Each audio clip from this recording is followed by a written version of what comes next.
Hello दोस्तों, स्वागत है आप सभी का फिर से मेरे इस यूट्यूब चैनल कोड सीक्रेट पे। I hope you all are doing well. दोस्तों, ये सीरीज़ है बेसिक सी प्रोग्राम्स का, जहाँ पे मैं बहुत सारे सी के प्रोग्राम को लिख रहा हूँ। प्रोग्राम्स तो आपको सी के जो प्रोग्राम्स हैं वो तो अवेलेबल हैं गूगल पे, बट मेरा अप्रोच बहुत ही डिफरेंट है। मैं प्रोग्राम को लिख के एक्सप्लेन करता हूँ कि किस तरीके से अपन अप्रोच करते हैं, किसी एक प्रोग्राम को कैसे लिखते हैं। मेरे हर एक वीडियो का यही अप्रोच रहता है। मैं आपको दिखाना चाहता हूँ कि बेसिकली मैंने क्या है, ये प्लेलिस्ट में मैंने कौन कौन सी किस टाइप की वीडियोज़ मैंने डाली हुई है। तो ये प्लेलिस्ट है जहाँ पर आप देख सकते हो, मैंने वेरी वेरी स्टार्टिंग मैंने यहाँ पर हेलो वर्ल्ड प्रोग्राम से मैंने स्टार्ट किया है और लेवल वाइज लेवल मैंने इंक्रीज करते हुए मैंने वीडियो को अपलोड किया है। इस प्लेलिस्ट का लिंक मैं डिस्क्रिप्शन बॉक्स में डाल दूंगा, वहाँ से आप चेकआउट कर लेना। बेसिक सी प्रोग्राम से रिलेटेड बहुत सारे प्रोग्राम्स यहाँ पे अवेलेबल हैं। आने वाले दिनों में मैं और भी बहुत सारे प्रोग्राम को अपलोड करने वाला हूँ, ठीक है। तो आज के इस वीडियो का मोटिव यही है दोस्तों कि आज अपन प्रोग्राम लिखेंगे, सी प्रोग्राम, जिसे अपन फाइंड करने वाले हैं टू नंबर्स का LCM, lowest common fact multiple, ठीक है। कोड लिखने से पहले अपन समझ लेते हैं कि ये दो नंबर का एलसीएम होता क्या है। सो बेसिकली यहाँ पे मैंने आपको हल्का सा डेफिनेशन दे दिया हुआ है। इसकी डेफिनेशन क्या है? The LCM of two integers n1 and n2। n1 and n2 means जिन दो नंबर का आप एलसीएम फाइंड करना चाहते हैं is the smallest positive integer that is perfectly divisible by both n1 and n2। Means कि आप जिन दो नंबर्स का फैक्टर एलसीएम निकालना चाहते हैं, तो उसका एलसीएम वो सबसे स्मॉलेस्ट नंबर होगा जो डिविजिबल हो n1 एंड n2 से, जिसके लिए अपन फाइंड करना चाहते हैं। बात समझ में आ रही होगी। अगर नहीं भी आई है तो मैं प्रोग्राम लिखने के बाद जब ड्राई रन करूंगा इसे, तो मैं एग्जांपल के साथ आपको समझाऊंगा, ठीक है। तो आइए चलते हैं कोड एडिटर में और वहाँ एक फाइल बनाते हैं, अपन फाइल क्रिएट करते हैं इस प्रोग्राम के लिए और फिर अपन प्रोग्राम लिखना स्टार्ट करेंगे। तो यहाँ पे लिखते हैं एलसीएम ऑफ टू नंबर्स, ठीक है, .cpp, ठीक है। cpp क्यों? Because we are writing this code in C language, so that's why I have given the extensions .cpp, right? So here we need some basic structure of this code. So इसके लिए मैं कुछ basic सा code लिख लेता हूँ जिसके बिना हमारा कोड रन नहीं करता है। studio.h, ठीक है, ये हेडर फाइल अपने को इंक्लूड करना ही होता है। और इस हेडर फाइल का मीनिंग क्या है, मैं वेरी स्टार्टिंग वीडियो में मैंने बताया हुआ है, तो आप वहाँ से देख लें। अगर आप इस वीडियो पर अगर आए हो तो आपको आई होप कि आपको ये पता ही होगा कि ये क्यों यूज़ करते हैं। तो आज के इस प्रोग्राम का मोटो क्या है कि अपन दो नंबर का factor lowest common multiple find करना चाहते हैं। तो आइए चलते हैं व्हाइट बोर्ड पे, इसको समझते हैं, ठीक है। तो मैं व्हाइट बोर्ड मैंने खोल लिया हुआ है, तो यहाँ चलते हैं और देखते हैं। लेट्स सपोज हमारे पास यूजर ने दो नंबर एंटर किया है, n1 में वैल्यू क्या है 4 और n2 में वैल्यू क्या है हमारे पास 8। तो इन दोनों का लोएस्ट कॉमन मल्टीपल क्या होगा, क्या होने वाला है लोएस्ट कॉमन मल्टीपल? तो अगर आप बचपन में आप पढ़े होंगे एलसीएम कैसे फाइंड करते हैं, तो इस तरीके से अपन फाइंड करते हैं एलसीएम। 8, ठीक है, 2 से 2 डिविजिबल है एंड 2 से 4, फिर से अपन 2 से डिविजिबल करते हैं 1 एंड 2, और इसको ये जितने नंबर्स आए हैं इसको क्या करते हैं मल्टीप्लाई कर देते हैं ना। तो 2 3 टाइम्स है ना, तो क्या वैल्यू आ रहा है 8। ये तो इस तरीके से बचपन में अपन जो देखते थे वो इस तरीके से 8 आ रहा है, और वैसे भी कोड की हेल्प से भी 8 आएगा। लेकिन यहाँ जो हमने डेफिनेशन देखा है कि वो सबसे स्मॉलेस्ट नंबर जिससे ये दोनों नंबर डिविजिबल है, वो ऐसा स्मॉलेस्ट नंबर जो कि डिविजिबल है इन दोनों नंबर से। तो स्मॉलेस्ट नंबर क्या है? अगर अपन 4 से स्टार्ट करते हैं तो 4 से 4 डिविजिबल है बट 8 डिविजिबल नहीं है, तो इसलिए हमें 8 से स्टार्ट करना होगा क्योंकि दोनों नंबर डिविजिबल होना चाहिए। तो अगर 8 से स्टार्ट करते हैं तो 8 से क्या है, 8 4 जो है 8 जो है 4 से भी डिविजिबल है। n1 भी क्या है, this number is divisible by n1 as well as n2। ये नंबर 4 से भी डिविजिबल है और 8 से डिविजिबल है, तो इस केस में अब इसलिए अपने को 8 नंबर मिली, ये वैल्यू क्या आने वाला है एलसीएम 8। लेकिन अगर कोई और वैल्यू लेते हैं, एक नई वैल्यू लेते हैं, लेट्स सपोज अपन लेते हैं, मैं इसको ऊपर कर देता हूँ और यहाँ पे लेते हैं अगर वैल्यू n1 में फिर कुछ और लेते हैं, लेट्स सपोज 6 एंड यहाँ लेते हैं 16, ठीक है, ये n2 की वैल्यू है, ठीक है। तो इन दोनों का क्या होगा, तो लोवेस्ट कॉमन मल्टीपल क्या होगा? अगर आप इस तरीके से देखें तो लेट्स सपोज 6 से ग्रेटर नंबर से स्टार्ट करते हैं, 6 से ग्रेटर नंबर से स्टार्ट करेंगे तो भी नहीं होगा, अपने को सबसे पहले 16 के पास जाना होगा, है ना। 16 से स्टार्ट करेंगे, लोवेस्ट नंबर अपन 16 से ही स्टार्ट करेंगे। तो क्या 16 डिविजिबल है 6 से? 6 से तो 16 डिविजिबल नहीं, लेकिन 16 से डिविजिबल है, तो इसकी वैल्यू को इंक्रीज कर देंगे। अब 17 पे चेक करेंगे, क्या 17 में है 6? नहीं, नहीं है। 18 डिविजिबल है ये 6 से, बट 16 डिविजिबल नहीं है ना। तो फिर अपन बढ़ाते जाएंगे, ऐसे बढ़ते जाएगा। 19 के लिए चेक करेंगे, फिर 20 के लिए चेक करेंगे। एक ऐसा नंबर अपने को मिलेगा, एक ऐसा नंबर अपने को मिलेगा जो 6 से भी डिविजिबल होगा और 16 से भी डिविजिबल होगा। वो अपने को कोड की हेल्प से, सी लैंग्वेज से अपन इसको फाइंड करेंगे किस तरीके से इसको लिखते हैं बेसिकली, है ना। तो आइए चलते हैं कोड एडिटर में और इसको कोड लिखना स्टार्ट करते हैं बिना किसी देरी के, तो सबसे पहले अपन यूजर से 2 इनपुट ले रहे हैं, 2 नंबर ले रहे हैं, तो इसलिए अपन 2 वेरिएबल क्रिएट करेंगे। वेरिएबल का क्या नाम होने वाला है? n1 एंड n2, ठीक है। अब यूजर को मैसेज शो करते हैं कि please enter the value of n1। भैया आप n1 की वैल्यू एंटर कर दो। और n1 की वैल्यू किस प्रकार लेंगे अपन?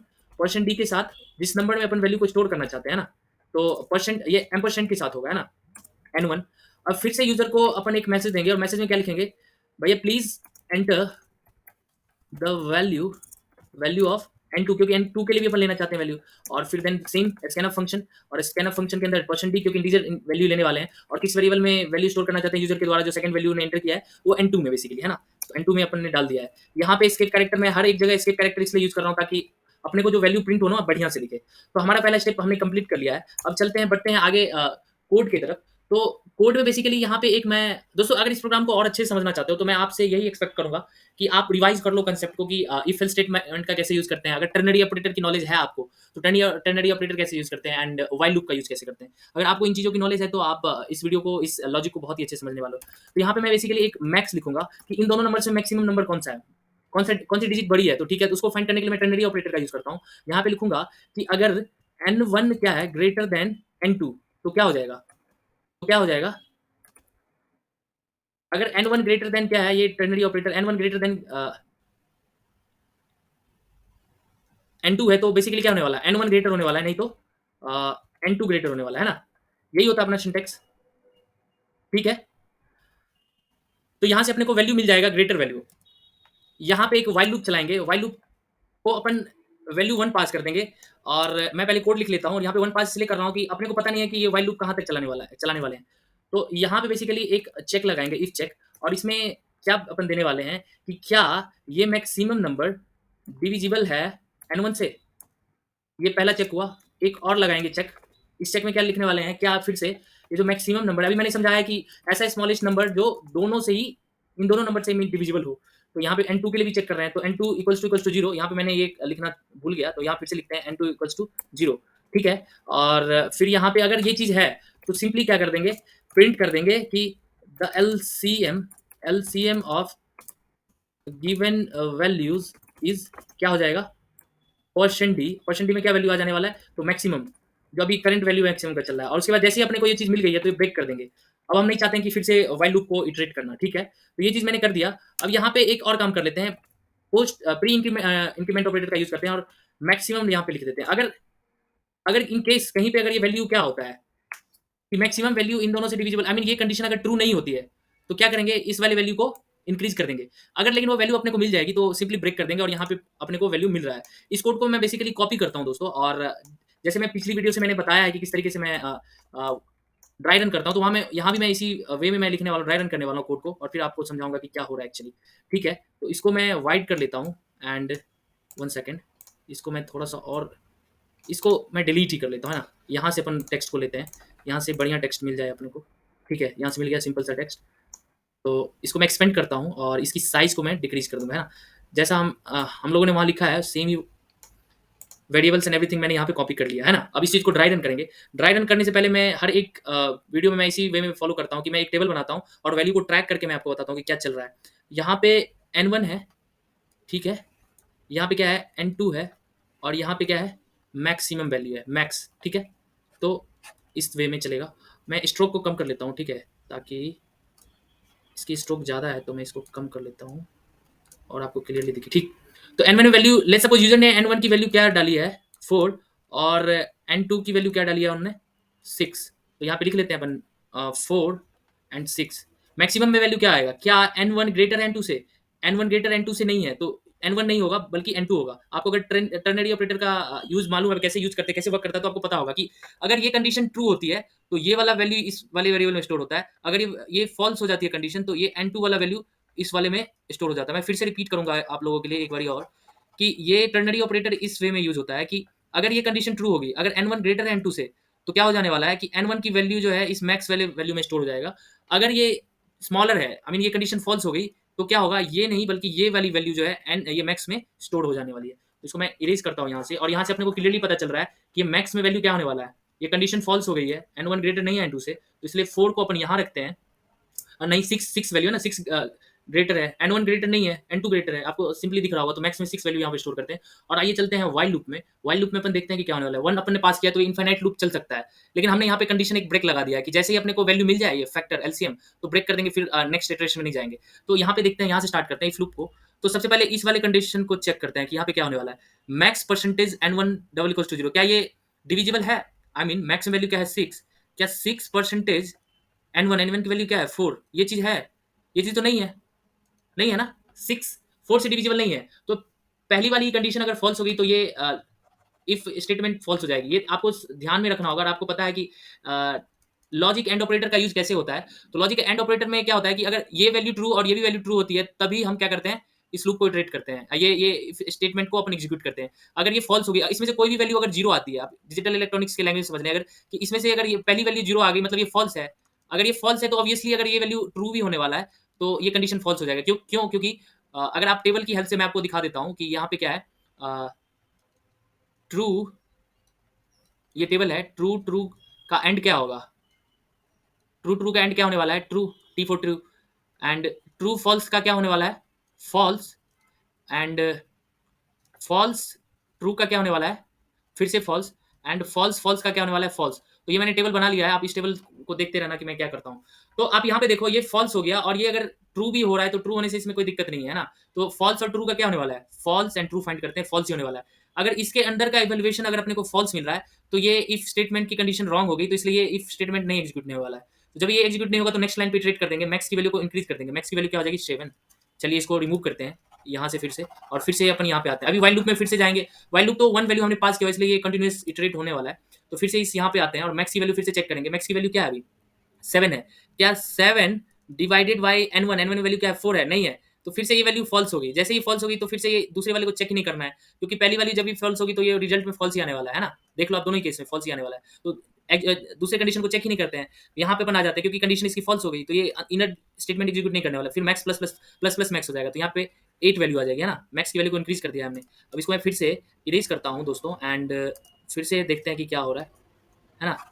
तो मैक्स की वैल्यू अब क्या होगी, करंट वैल्यू क्या चल रही है मैक्स की, 8 चल रही है ना।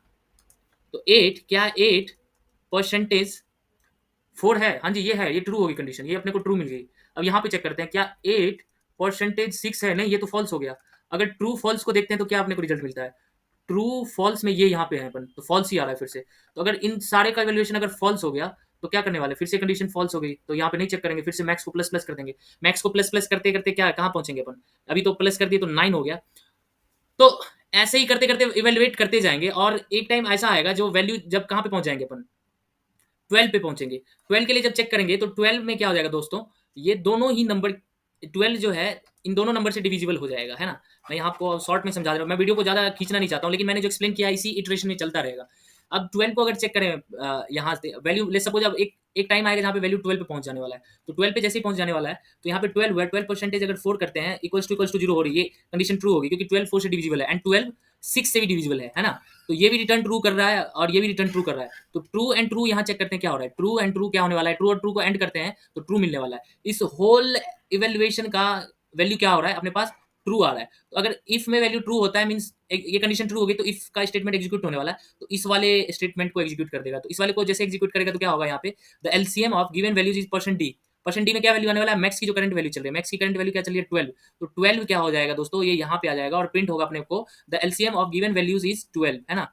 और ये ब्रेक कर देगा। ब्रेक का मतलब क्या होता है कि लूप को क्लोज कर देना। अब वाइल लूप को अपन इटरेट नहीं करेंगे, तो ये बंद हो जाएगा वाइल लूप, और अपने को वैल्यू कंसोल में आउटपुट में ये दिखने वाला है। तो आई होप मैंने एक्सप्लेनेशन सही से किया है। तो आइए अपन कोड एडिटर में चलते हैं और इस चीज़ को देखते हैं कि क्या वैल्यू आ रहा है ना। तो यहाँ पे मैं इसको रन करता हूँ और वैल्यू पुट करता हूँ N1 के लिए और N2 दोनों के लिए। तो वेट कर लेते हैं जब तक ये कंपाइलर अपने से पूछे इन दो नंबर्स की वैल्यू, है ना। तो हम लोगों ने अभी 4 और 6 के लिए कैलकुलेट करके देखा है। तो आइए N की वैल्यू, N1 की वैल्यू 4 देते हैं और N2 की वैल्यू 6 देते हैं। तो वैल्यू क्या आ रहा है 12, जो कि हम लोगों ने अभी कैलकुलेट किया है ना। ये वैल्यू अपने को मैच हो रहा है। अभी फिर से एक और चेक करते हैं दोस्तों, है ना। फिर से चेक करते हैं किसी और वैल्यू के लिए। लेट्स सपोज 4 और 8 के लिए, 6 और 16 के लिए चेक करते हैं, 6 एंड 16 के लिए चेक करते हैं। तो ये वैल्यू 48 आ रही है। तो अब आपको क्या करना है, आपका टास्क है ये कि आप इस तरीके से जैसे मैंने ड्राई रन किया है, वैसे आपको ड्राई रन करके आपको वेरीफाई करना है कि ये कंपाइलर सही वैल्यू अपने को दे रहा है। ये रन करके जो वैल्यू आ रहा है, वो आपकी वैल्यू से मैच हो रहा है या नहीं, है ना? तो ये आपका टास्क है, बहुत ही स्मॉल टास्क है। अगर आप इस टास्क को करते हो, तो डेफिनिटली ये कांसेप्ट आपका क्लियर हो जाएगा। ये लॉजिक मैंने जो समझाई है, ये आपको अच्छे समझ में आ जाएगा। तो दोस्तों, आई होप ये वीडियो आपको रियली समझ में आई होगी, ये जो मैंने एक्सप्लेनेशन दिया है, और आपको ये समझ में आई है, तो रियली आप इस वीडियो को लाइक कर दें। इस चैनल को सब्सक्राइब करना बिल्कुल ना भूलें, क्योंकि आप देख सकते हो मैं किस तरीके से समझा रहा हूँ।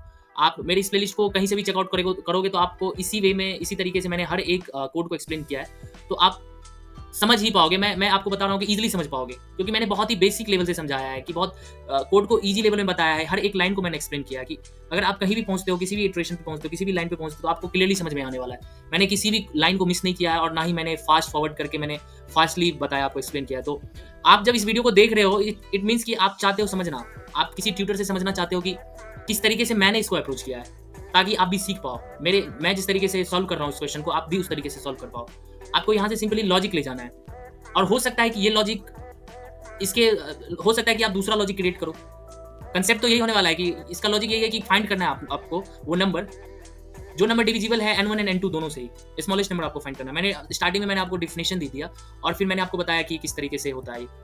तो इस प्लेलिस्ट का लिंक जो मैंने आपको बताया, कि इस प्लेलिस्ट में बहुत सारे प्रोग्राम, सी के प्रोग्राम्स मैं फॉलो कर रहा हूँ। मैंने आपको दिखाया भी अपने चैनल पे ले जा करके, तो वहाँ से आप चेकआउट कर लेना।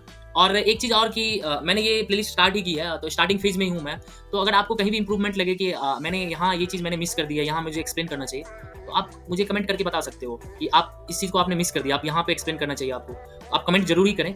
और मैं फिर से रिपीट कर रहा हूँ दोस्तों, इस चैनल को सब्सक्राइब कर ले। सब्सक्राइब करने से क्या होगा कि आप तक तो ये वीडियो, जो भी मैं नेक्स्ट वीडियो डालने वाला हूँ, वो आप तो पहुँचने ही वाला है। और यूट्यूब की तरफ से भी इससे सपोर्ट हो जाएगा, कि यूट्यूब समझेगा कि हाँ, ये वैल्यू रिलेवेंट है, तभी तो लोग देख रहे हैं। तो किसी और के पास, जो जिसे चाहिए ये वीडियो, उसके पास भी ये पहुँच सकती है वीडियो। तो इस वे में ही एल्गोरिदम वर्क करता है। तो आई होप आपको फिर से मैं बोल रहा हूँ कि ये एक्सप्लेनेशन समझ में आया होगा। तो दोस्तों, मिलते हैं फिर से अगली वीडियो में, एक नए प्रोग्राम के साथ और नए उमंग और जोश के साथ। तो ऐसे ही आप ईगर रहें, समझने के लिए तैयार रहें।